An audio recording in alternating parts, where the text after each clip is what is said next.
My name is Patrick Seruwu, and I was born in Uganda. Now I'm based here in Johannesburg, South Africa. And I specialize in drawing and collage. Okay. Yeah. So how did moving to Johannesburg shape your artistic journey?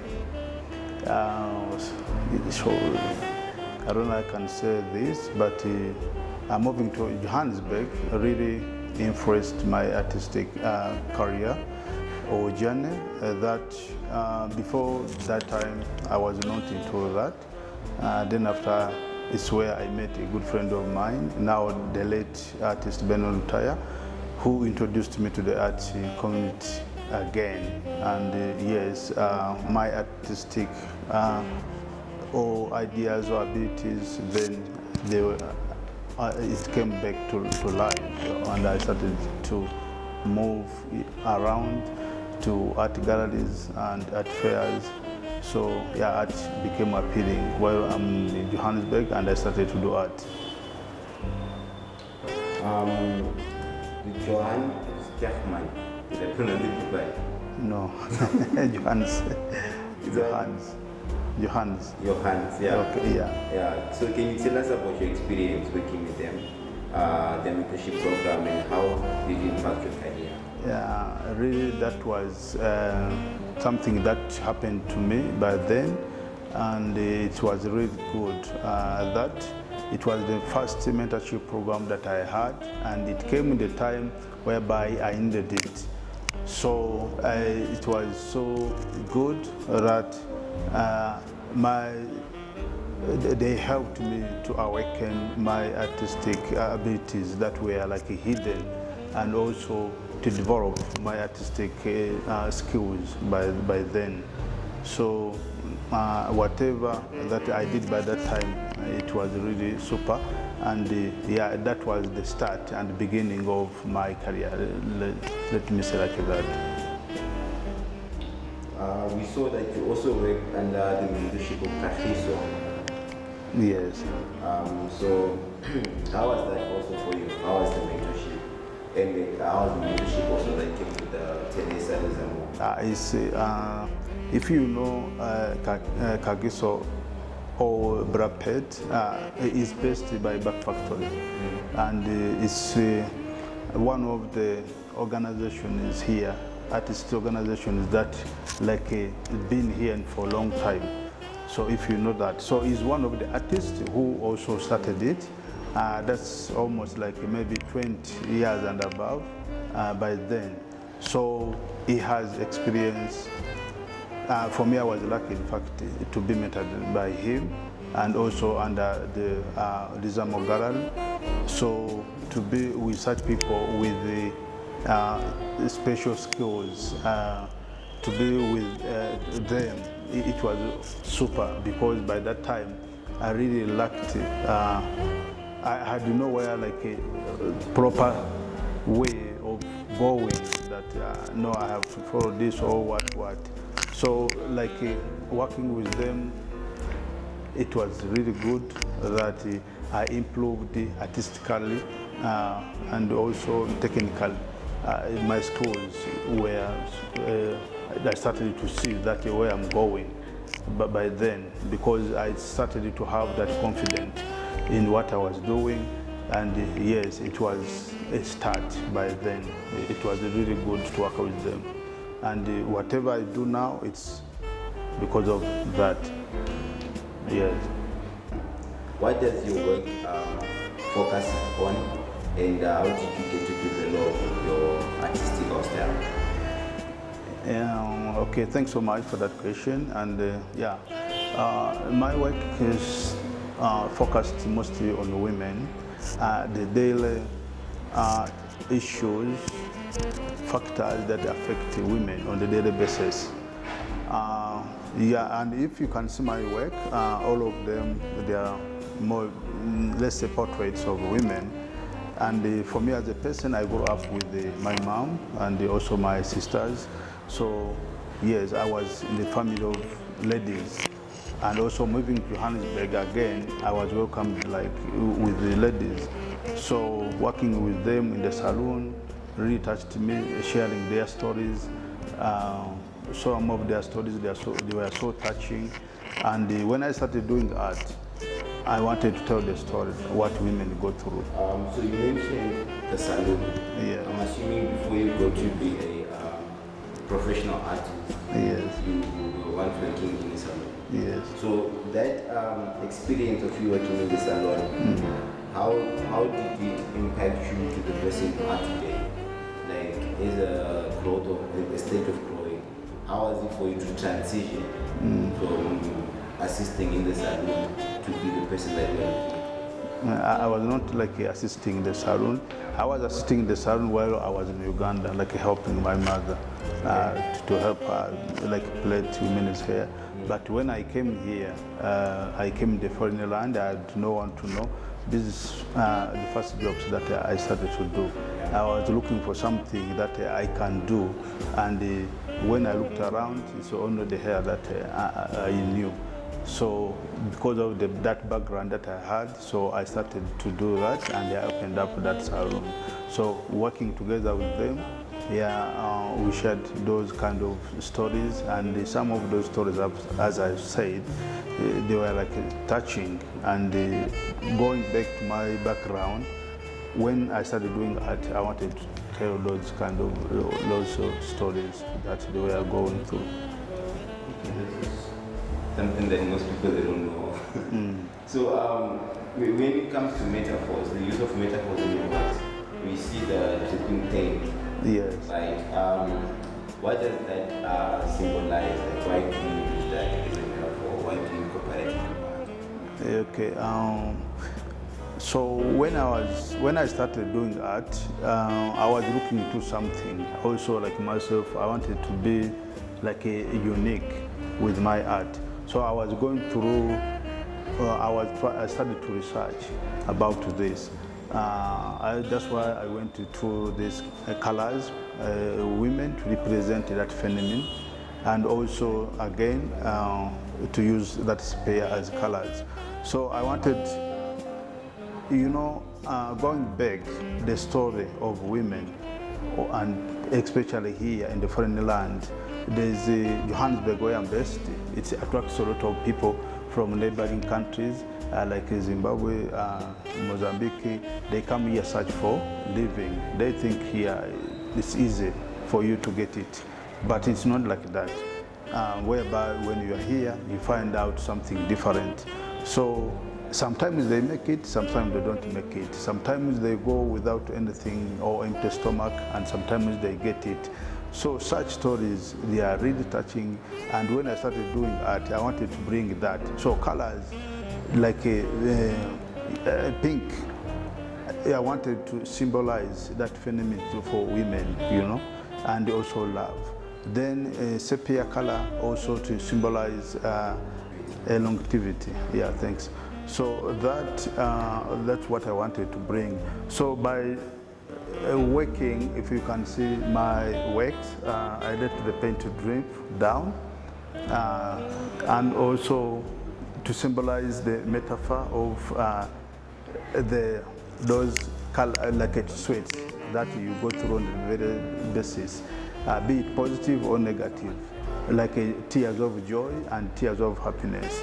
That's why you can see those kind of drips and scratching in the canvas, if you can see, symbolizes the struggles of the works. That's what I try to bring it out. So, with prominent Greek statues in your portrait, why did you choose them to compare them in artwork? The Roman and the Greek statues, by the time when I was starting to do art, I was trying to research, and I found out that I was inspired to see those statues, the way how those people were doing their statues. They are like harmony, the colors that they use, the portrait. I wanted something like that also. How does your pieces how do you start an artwork from scratch until it's a completion of an artwork, and how do you decide on the subject of your portrait? Thanks for that question. Yeah, a lot of people do ask me that question, by the way.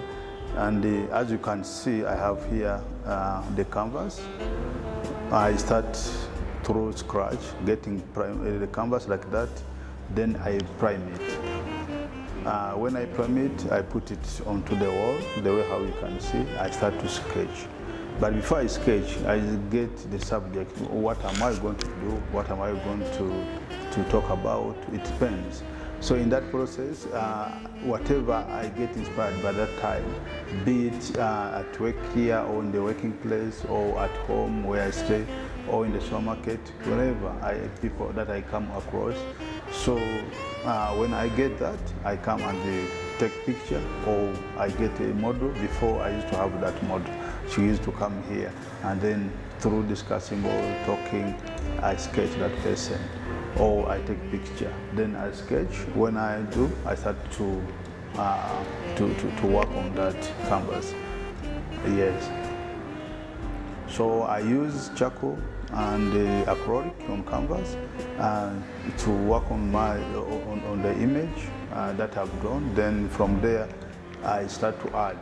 And the work is... You starting with the artwork, do you have a vision of the completion of the artwork, or the emotions of the vision and the changes as you are engaging with the process of making the artwork? No, it's not like that. When I start on the artwork, sometimes I can have, and sometimes it depends. I can have the idea how it's gonna look like at the end, but as I work, then I start to change. Sometimes the art itself or the portrait, it leads me to where it wants. So sometimes I can follow it, though I can have that idea how I want it to look like by the end, but I cannot determine. So I just see what the artwork it takes me or it leads me, and when I see that, yeah, it's okay, because there are some elements that I want to achieve in each and every artwork. That's the most important. Though even if I work and knowing that I wanted to go into the direction, but I follow those elements. So when I'm happy with it, then I stop it. And it's normally taking some time. Days, it's not a week or 2 days artwork that it is done. No. There are other artworks which I can even take a month or 3 weeks, or it depends on the artwork itself. Yes. Okay, so exhibitions and achievements. How was your experience with your best exhibition in 2020, and how did the response from the audience shape your artistical perspective? It was a good experience that I've never experienced before. Because by that time, I worked so hard towards that exhibition. I was working each and every day. I was working day and night, and really, I produced works. I remember it was like 15 works, but it was really good. It came out, turn-ups, and yeah, I had people who were like following me, clients of which I didn't even know. But when I announced my first solo, then people, they were ready. Out of 15, I almost saw, it was almost a sold-out exhibition that I managed to sell almost 13 artworks at the opening. You understand? So, which was good. I remember there was also one client who bought 3 works. You understand? And yeah, I asked, she told me it was like following me on social media, on like Instagram, Facebook, and I never knew, but she was seeing my progress. But yeah, when I announced the solo exhibition, she was the first person to contact me for that. So it was super, it was good. It was a great experience that I will never forget, that I worked, and from then, I never go down. I continue to work until now. I had to pick from there. Okay, sure. Yes. Okay, let me ask a question. Have there been any particularly memorable reactions to your work and your viewers? Yes, and I talked about that a little bit, like that lady, a client that she bought my 3 works. You understand? I was surprised through the conversation that she said. She was following me. You understand? She really loved my works, and each and every one who still bought my works on that day, something I'll never forget. You understand? It was so super for me. Future legacy. What things or concepts are you currently exploring in your new work? Right now, I wanted to change my work. I'm working into politics. I wanted to go into politics, and also on social issues that affect people on a daily basis. I've been working onto that. My works, they are somehow relating to that, but still I want to go into the politics side. That's where I want to go, and as you can see, this work behind me is political somehow, if I can elaborate. So I want to go into this. These are new works that I'm currently working on too, but before I was working on two portraits on social issues or factors that affect people. But now go into this, and as you can see, I'm just heading to that political side. Is there a reason why you are choosing politics? Yes, I think we are here, and also you are here because of political background from our homes. Like to me as a foreigner in this, if my country was stable, there was no politics, maybe I could have been there. But we are here, sometimes we understand because of that. So each and everything, there is politics everywhere, you understand. There is something, factors that affect people on a daily basis, you understand, because of that. So politics plays a big role to the people's movement. You get my point? Yes. If you could give an advice to emerging artists, especially from Uganda or South Africa, what would it be? The most advice I can give them is to work hard, and also always have a goal. You have to know where you are going. You understand? Sometimes it's not easy for you that you're gonna make it. The problem with the people, they want things to happen now, today. You understand? But with the art, you have to be patient. You understand? If you are not, then you're out of the game. You have to work, you have to sacrifice a lot of things and concentrate, and you know where you're going. If you know where you're going, it's easy. You're gonna be there, you're gonna reach there. But if you don't know, then forget about art. So sit down, think where you are going, and work hard. You'll be there in a few years, and everything will be fine for you and for your future.